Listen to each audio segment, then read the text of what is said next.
Last స్టేజ్కి వచ్చేసరికి shooting ఇంకొక 2 days షూటింగ్ ఉంది. ఆ పోలీస్ స్టేషన్లో సీన్స్, నాతో ఉన్న సీన్స్ చేయాలి పూర్ణ. ఆ అమ్మాయి ఏదో వేరే డేట్స్ అని చెప్పేసి టక్కుమని వెళ్ళిపోయింది. 1 month హెల్డప్ అయిపోయింది సినిమా, రావట్లేదు అమ్మ. నాకు చాలా కోపం వచ్చింది. నాకు జనరల్గా కోపం వస్తే నేను సైలెంట్ అయిపోతాను, ఎవరితో మాట్లాడు. సేమ్ అలాగే ఆ అమ్మాయికి సైలెంట్ ట్రీట్మెంట్ వచ్చింది. ఆ 2 days షూటింగ్ చేశాం కదా, చాలా సైలెంట్గానే యాక్ట్ చేశాను అమ్మాయితో. నాకు ఎలాగో డైలాగ్ లేదు.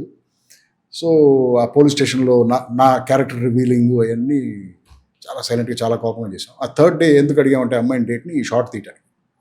ఆ పోస్టర్ మీద మాకు ఫైట్ మాస్టర్ రెగ్యులర్, ఈ సినిమా కూడా ఫైట్ మాస్టర్ సతీష్ గారే, ఆయన రమ్మన్నాను. సరే రోప్స్ కట్టండి, కొంచెం అమ్మాయిని గాలిలోకి ఎత్తాలంటే ఆయన రెడీ చేశాడు. మొత్తం పొద్దున్నే వచ్చింది అమ్మాయి, రెడ్డి సారీ కట్టుకుంది.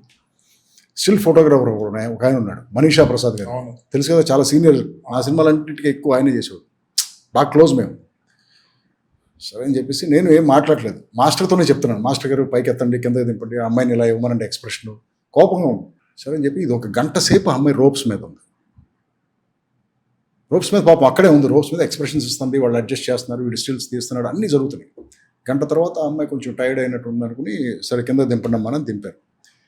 ప్రసాద్ గారు ఆ స్టిల్స్ కొంచెం చూపించండి సార్ నాకు ఏమొచ్చిందమ్మా. ఇప్పుడు కెమెరా ఓపెన్ చేసి నా ఇంకలో చూశాను. ఏంటన్నా, ఆ అమ్మాయి నుంచుని ఉంది పక్కనే. సారీ సార్, చిప్పు పెట్టడం మర్చిపోయాను అన్నాడు. అసలే అమ్మాయితో ప్రాబ్లం నాకు, ఏది మాట్లాడలేదని చెప్పేసి గాల్లో ఎత్తాం రోప్స్ మీద.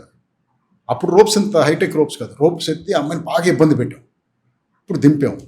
సో అమ్మాయి ఏమనుకుంటుంది, జీవి నువ్వు చెప్పు, కావాలని చేశాడు ఏదో అనుకుంటుంది కదా, కావాలని చేసి మళ్ళీ మళ్ళీ మళ్ళీ మాట్లాడాలి, ఇంకా మాట్లాడాలి.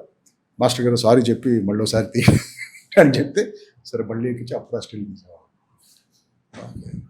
తర్వాత ఇలా ఉన్నా కూడా తర్వాత we became very good friends, Purna నేను. దెన్ చాలా సినిమాల్లో తర్వాత 3-4 filmsలో యాక్ట్ చేసిన తర్వాత మనకు వచ్చి. So that was the first incident అన్నమాట.